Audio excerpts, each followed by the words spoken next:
Assalamu alaikum. Welcome to everyone. So today we are going to discuss Harvard referencing style. We will also discuss referencing styles in journal as well as we will discuss Harvard referencing style in special.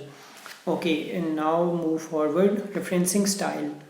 We will also discuss the background of referencing style, means the history of referencing style. Further, we will discuss types of referencing style and further advantages, further future scope examples, and at the end we will take your questions.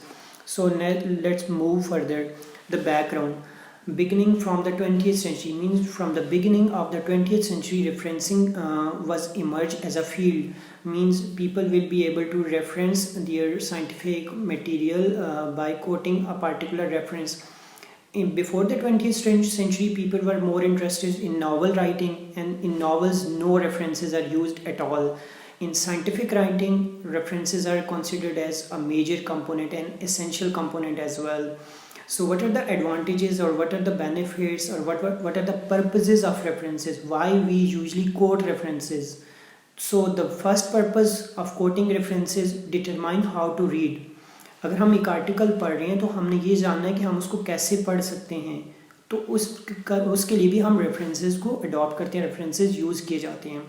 References also address knowledge gap. जो knowledge gap है, references उसको भी address करते हैं. मिसाल के तौर पर रेफरेंसेस में हम ये करते हैं कि एक रिसर्च आर्टिकल है जो किसी ऑथर ने लिखा है, तो हम उस ऑथर का नाम और आगे उसका ईयर भी लिखते हैं, स्टडी का ईयर जो होता है.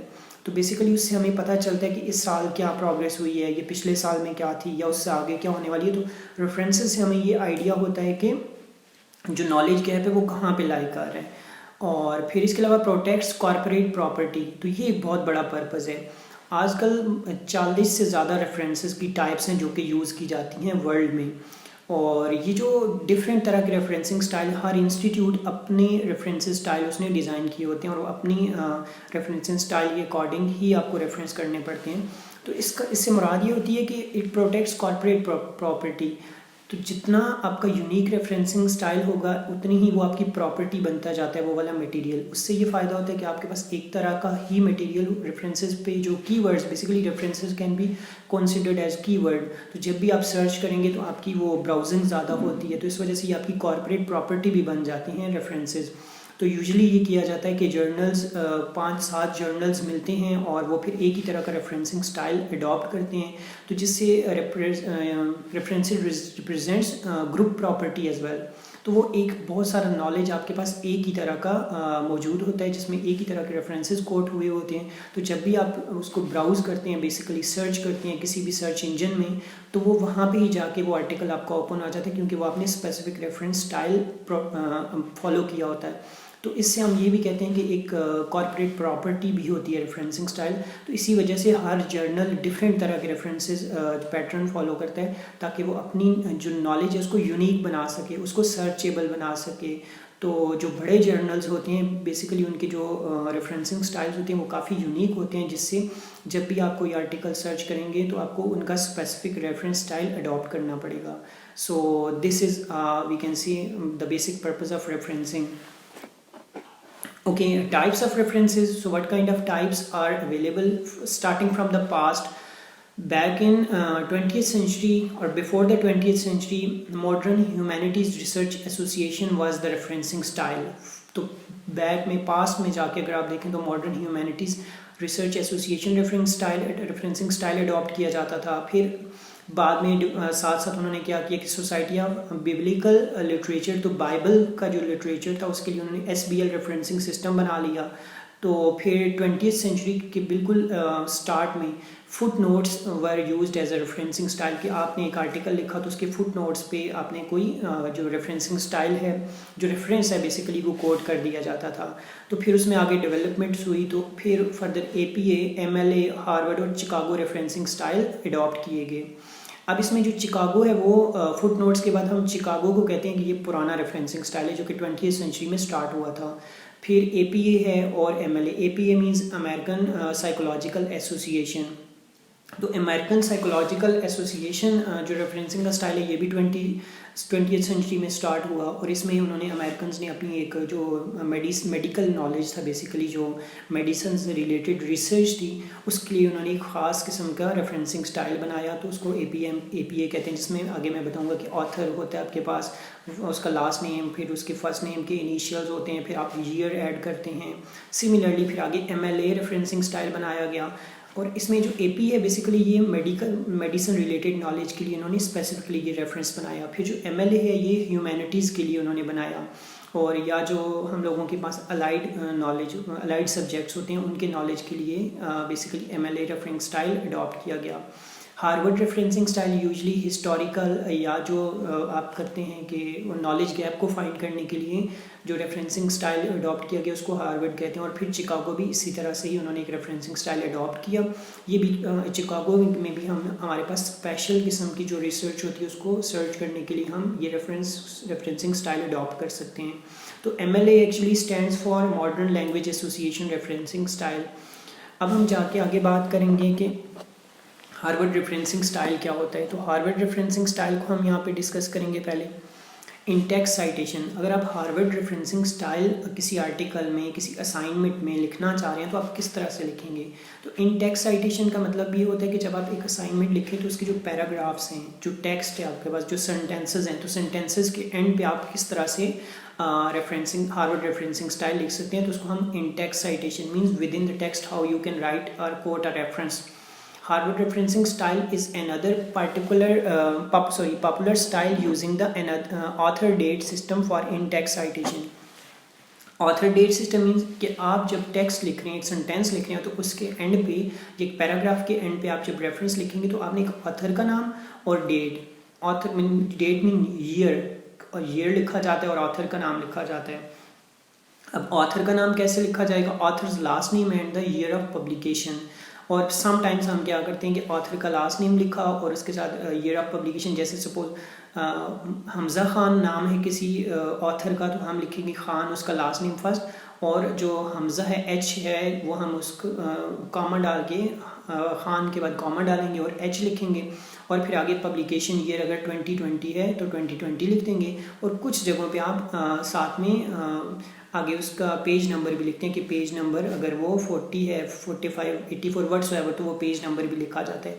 तो दोनों प्रोसेस ठीक, दोनों जो मेथड्स हैं वो ठीक हैं। या तो आप पेज नंबर लिखते हैं तो इट्स अप टू यू, नहीं लिखते तब भी कोई प्रॉब्लम नहीं है, सिर्फ आप ऑथर का नेम और पब्लिकेशन ईयर लिख देते हैं तो तब भी इन टेक्स्ट साइटेशन आपकी ठीक होती है हार्वर्ड रेफरेंसिंग स्टाइल के अकॉर्डिंग। फर्दर है रेफरेंस लिस्ट। तो एक तो आपने इन टेक्स्ट साइटेशन टेक्स्ट के दौरान लिख दिया रेफरेंस कि जैसे ऑथर का लास्ट नेम है और साथ में ईयर ऑफ पब्लिकेशन, और फर्दर रेफरेंस लिस्ट, तो जो आपके पास एंड पे रेफरेंस लिस्ट है तो उसमें आप रेफरेंसेस कैसे लिखेंगे। The reference list should be ordered alphabetically. तो आपके पास सपोज टेक्स्ट में आपके पास 10 से 12 आपने रेफरेंसेस ऐड किए, तो जो आपके पास रेफरेंस लिस्ट है वहाँ पे जो 10-12 रेफरेंसेस आप वो कंप्लीट रेफरेंसेस लिखेंगे। तो कंप्लीट रेफरेंसेस को आपने नेम्स के साथ अल्फ़ाबेटिकल ऑर्डर में करना है। जैसे ए है किसी का नाम, सपोज खान है, हमज़ा खान है, फिर आपके पास है इब्राहिम खान है, तो अब हमने देखना है कि H पहले आता है अल्फ़ाबेटिकली और जो इब्राहिम है वो बाद में आता है। तो हम इस तरह से करेंगे कि उनको अल्फ़ाबेटिकली अरेंज करना है एंड पे। The references list should be ordered alphabetically by the last name of the first author of each work. References with no authors are ordered alphabetically by the first significant word of the title. Sometimes ऐसे होता है कि कहीं पे आपको author के नाम नहीं मिलता कि ये किसने आर्टिकल लिखा हुआ है, और सिर्फ आपके पास टाइटल, क्योंकि ये पुराने जो आप आर्टिकल्स को जब कोट करेंगे तो उसमें ये पॉसिबल हो सकता है कि आपको ऑथर का नाम ना मिले और सिर्फ आपको आर्टिकल का टाइटल मिले। तो आपने जो टाइटल का फर्स्ट लेटर है उसको अल्फ़ाबेटिकली लिख के तो आगे ईयर ऑफ पब्लिकेशन आप लिख सकते हैं, और इससे भी आपके पास एक प्रॉपर हार्वर्ड रेफरेंसिंग स्टाइल में रेफरेंस कोट हो जाएगा, right. So we discuss this one, now we will go for example, means how you can quote Harvard referencing style how you can quote an article in Harvard referencing style. So first author name, जैसे हम D डुर्डली उसका नाम है, तो अब हमने क्या करना है कि जो डुर्डली लास्ट नेम है उसका वो फर्स्ट लिखा, कॉमा ऐड किया और कॉमा के बाद डी के बाद आगे फुल स्टॉप लगा दिया हमने, और फिर year of publication 2012 full stop. Nursing ethics ये टाइटल है उसकी रिसर्च का, और फिर आयरिश केस एंड कंसर्न, और फिर ये पूरा टाइटल है नर्सिंग इथिक्स आर्शिड केसेस एंड कंसर्न। फिर उसका एडिशन है सेकंड एडिशन, अपनी एडिशन लिखना है। अगर एडिशन आपको नहीं पता तो नो वरीज, आप एडिशन को नहीं भी ऐड करते अगर एडिशन का आपको आइडिया नहीं है तो। फिर है डबलिन प्लेस, स्टडी की प्लेस है, कहाँ पे ये स्टडी पब्लिश हुई, किस जगह पे ये स्टडी पब्लिश की गई, तो उस प्लेस का नाम और फिर पब्लिशर का नाम, गेल एंड मैकमिलन। तो ये पब्लिशर का नाम लिख लिया तो आपके पास ये एक प्रॉपर हार्वर्ड रेफरेंसिंग स्टाइल बन जाता है।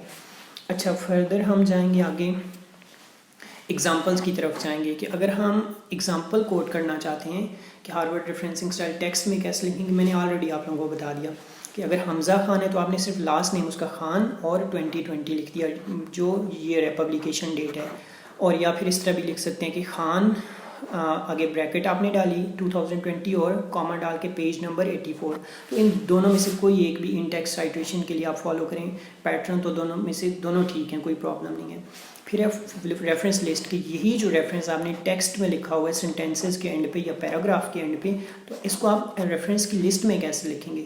तो रेफरेंस की लिस्ट में लिखने के लिए आपने पहले किया खान कॉमा एच, हमज़ा खान इसका नाम था ऑथर का, तो पहले लास्ट नेम खान और फिर जो हमज़ा फर्स्ट उसका नेम है उसका फर्स्ट लेटर कैप्स लॉक में लिख दिया और आगे 2020 ईयर ऑफ पब्लिकेशन कॉमा, और ये आर्टिकल का टाइटल है the complete guide to referencing and avoiding plagiarism. Suppose ये एक टाइटल था तो यहाँ पे आपने वो टाइटल लिखा कॉमा ओपन यूनिवर्सिटी प्रेस, कहाँ पे पब्लिश हुआ, जो जर्नल है उसका नाम, और न्यूयॉर्क, तो means open university press New York में ये पब्लिश हुआ। So this is actually a right way how to reference in Harvard referencing style. Different referencing style use कर रहे हैं तो एक तो ये एक ही रेफरेंसिंग स्टाइल क्यों नहीं यूज़ करते सबके लिए, तो एक्चुअली नॉलेज को कैटेगराइज करने के लिए हम डिफरेंट रेफरेंसिंग स्टाइल यूज़ करते हैं ताकि हमें डिफरेंट कैटेगरी का नॉलेज है, जो ह्यूमैनिटीज़ का है, जो मेडिसिन का है या हिस्ट्री का है, तो वो सेपरेट हो जाए। तो इस वजह से ये डिफरेंट रेफरेंसिंग स्टाइल यूज़ किए जाते हैं। So we can consider in future what will be happening, knowledge restriction. So I already discussed if you people will be having your own referencing style for your journal or for your group, research group. तो जो बहुत सारे 3-4 journal मिलते हैं तो उनका एक research group बन जाता है, तो वो अगर अपना यूज़ करना स्टार्ट कर देंगे रेफरेंसिंग स्टाइल एक ख़ास किस्म का, तो उससे नॉलेज रिस्ट्रिक्ट होता जाएगा। मींस उनके पास वो जो नॉलेज है वो रिजर्व होता जाएगा, तो नॉलेज में डाइवर्सिटी नहीं आएगी। फिर उसके बाद है ये कंप्रोमाइज्ड ऑथेंटिसिटी, कि जब आप अपने ही एक रेफरेंसिंग स्टाइल को फॉलो कर रहे हैं तो उससे ये क्या होगा कि आपके पास एक जैसे मोनोपोली भी क्रिएट हो सकती है और ऑथेंटिसिटी कम होती जाएगी, तो फिर डाइवर्सिटी कम हो जाएगी तो ऑथेंटिसिटी भी नॉलेज की कम हो जाएगी। Because if you people will be quoting references from different sources और from different patterns like APA, MLA, Harvard, Chicago, different references से अगर आप एक मटेरियल को आप फाइंड करेंगे तो आपको पता चलेगा कि कितनी वैरायटी एग्जिस्ट कर रही है एक टॉपिक पे। तो अगर आप एक ही तरह के रेफरेंसेस कोट कर रहे हैं और उसी पे फोकस कर रहे हैं, अपना ग्रुप बना रहे हैं, तो उससे ये होगा कि ऑथेंटिसिटी जो है वो कम हो जाएगी। डिक्लाइन इन इनोवेशन, तो हमें क्या चाहिए, तो एंड पॉइंट क्या होना चाहिए कि आप जो भी रेफरेंस कोट कर रहे हैं, हमें ये चाहिए कि साइंटिस्ट या जो रिसर्च ग्रुप्स हैं बड़े, उन्हें चाहिए कि वो 1 या 2 या 3 मैक्सिमम 2 और 3 एक स्टैंडर्डाइज कैटेगरी के उन्हें चाहिए कि वो रेफरेंसिंग स्टाइल्स मतलब स्टैंडर्डाइज कर लें। जब स्टैंडर्डाइज रेफरेंसिंग स्टाइल होंगे हमारे पास तो उससे फ़ायदा हमें ये होगा कि जो नॉलेज है उसमें डाइवर्सिटी भी आएगी और इसके अलावा रिस्ट्रिक्शन भी नहीं रहेगी, और everyone will be able to search the knowledge at ease as well. So that's all regarding referencing style. If you are going to make your assignments, so you can use the Harvard referencing style.